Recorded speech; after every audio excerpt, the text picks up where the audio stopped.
अस्सलाम वालेकुम नाजरीन, मैं हूं डॉक्टर कवि और आप देख रहे हैं आपका अपना ज़राई प्रोग्राम, जहां हम आपको ज़राअत के जदीद और फ़ायदेमंद तरीके बताते हैं। आज हम बात करेंगे कपास की फसल में मौसम गर्मा की एक अहम सब्जी टिंडे की मखलूत काश्त के बारे में। ये तकनीक कैसे किसानों के लिए फ़ायदेमंद साबित हो सकती है, जानने के लिए हमारे साथ मौजूद हैं माहिर कपास डॉक्टर जहांगीर फारूक साहब। सर खुशामदीद।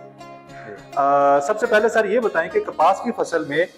टिंडे की मखलूत काश्त का बुनियादी मकसद क्या है और ये आम तरीका काश्त से किस तरह मुख्तलिफ है? जी, इस तरह है कि जैसे कि कंपेन चल रही है अर्ली कॉटन के हवाले से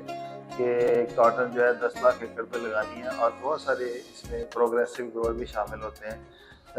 वो इसके टिंडे की मखलूत काश्त को भी इसी क्रॉप के साथ इसको कर सकते हैं। जैसा कि कॉटन लगती है 2.5 फुट के बेड पे, तो टीना भी जो है अगर एक साइड पे लगाया जाए, एक साइड पे जब कॉटन लगाई जाती है, जैसे 1 फुट 2 फुट कॉटन का फासला रखते हैं अर्ली कॉटन में, तो साथ दरमियान में एक टींडे का प्लांट भी लग सकता है। तो 1 फुट पे कॉटन, यानी एक पहले कॉटन लगेगी, फिर टींडा लगेगा, फिर कॉटन लगेगी, फिर टींडा लगेगा, यानी ऐसे जैसे उसके हम पौधे मेंटेन करते हैं इसी तरह हम टिंडे की मखलूत काश्त भी कर सकते हैं। और इसका फ़ायदा ये है कि एक ही ड्यूरेशन में आप दोनों क्रॉप्स जो हैं वो ले सकते हैं। टिंडे की जो काश्त है उसका ये फ़ायदा होगा कि आपको थोड़ी सी खाद थोड़ी सी ज़्यादा डालनी पड़ेगी। उससे ये फ़ायदा होगा कि आपको टिंडे से भी काफ़ी इनकम जनरेट होगी और और वो ये मई के दरमियान में जाके ये तैयार हो जाएगी, इसकी सारी तुड़ाइयाँ मुकम्मल हो जाएंगी और जो कॉटन है वो भी उस वक्त पिकिंग के लिए तैयार होगी। इधर आपकी तुड़ाई मुकम्मल होगी, उससे आप इनकम जनरेट करें, क्योंकि मार्केट में उस वक्त टिंडे की अवेलेबिलिटी नहीं होगी, तो उससे भी लोग जो है पैसे कमा सकेंगे और साथ कपास की चुनाई भी तैयार होगी, उस वक्त भी कपास के भी अच्छी इनकम वो जनरेट कर सकेंगे। सर हमारे काश्तकार भाई ये जानना चाहेंगे कि टिंडे की और कपास की मखलूत काश्त से क्या कीड़ों के हमले का खदशा बढ़ तो नहीं जाएगा? बिल्कुल इसका ऐसा कोई इशू नहीं होगा,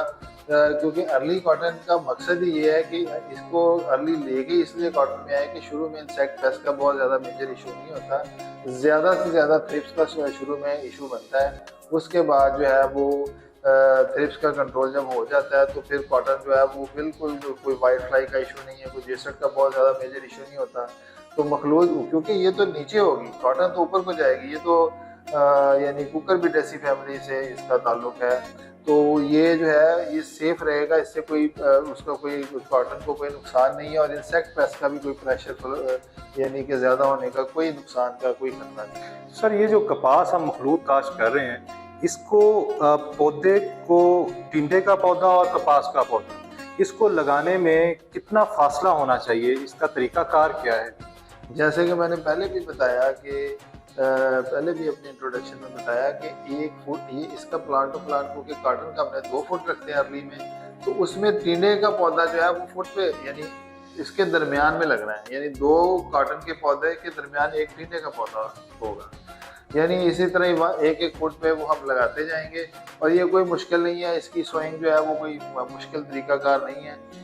ये मतलब एक सिंपल सी जैसे सोइंग का मेथड होता है वैसे ही इसको साथ ही सोइंग करवा देंगे उसके भी साथ। और इसका मेरे ख्याल से ये फ़ायदा छोटे काश्तकारों को ज़्यादा हो सकता है, क्योंकि वो एक छोटे से कम रकबा में दोनों फसलें काश्त करके ज़्यादा से ज़्यादा मुनाफा कमा सकते हैं। लेकिन इसमें थोड़ा सा मैं इसमें ऐड कर दूँ, मैंने पहले अपने इंट्रोडक्शन में कोई प्रोग्रेसिव ग्रोथ का जिक्र इसलिए किया कि अगर बड़े पैमाने पे कोई करना चाहता है तो फिर वो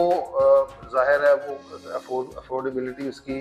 वो यानी ज़्यादा अफोर्ड कर सकता है, ज़्यादा फास्फोरस ज़्यादा डालनी पड़ती है थोड़ी सी इसके लिए ना, तो वो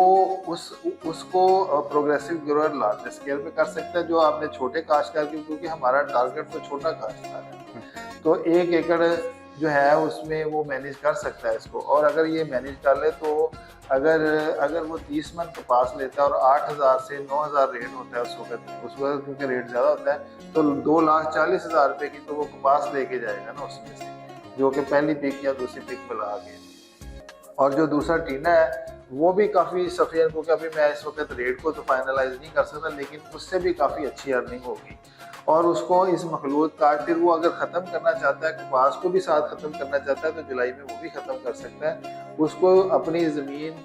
ज़मीन उसमें इंसेक्ट पेस्ट के हमले से पहले वो कॉटन और टीला दोनों ही अच्छे तरीके से वो हासिल कर सकता है और इनकम काफ़ी जनरेट कर सकता है। जी सर, बहुत शुक्रिया और आपने काश्तकारों को बहुत मुफीद मालूमात दी। नाज़रीन, आज हमने जाना कि टिंडे की काश्त को कैसे कपास के साथ मिक्स करके एक मखलूत काश्त की जा सकती है, और अगर आपको ये मालूमात पसंद आई तो वीडियो को लाइक करें और शेयर करें और हमारे चैनल को सब्सक्राइब करें ताकि आपको मज़ीद ज़रूरी मालूमात मिलती रहे, और अपनी कीमती राय और सवालात कमेंट्स में ज़रूर दें। मिलते हैं अगली किसी वीडियो में, तब तक के लिए अल्लाह हाफ़िज़। किसान खुशहाल, पंजाब खुशहाल। महकमा ज़राअत, हुकूमत पंजाब।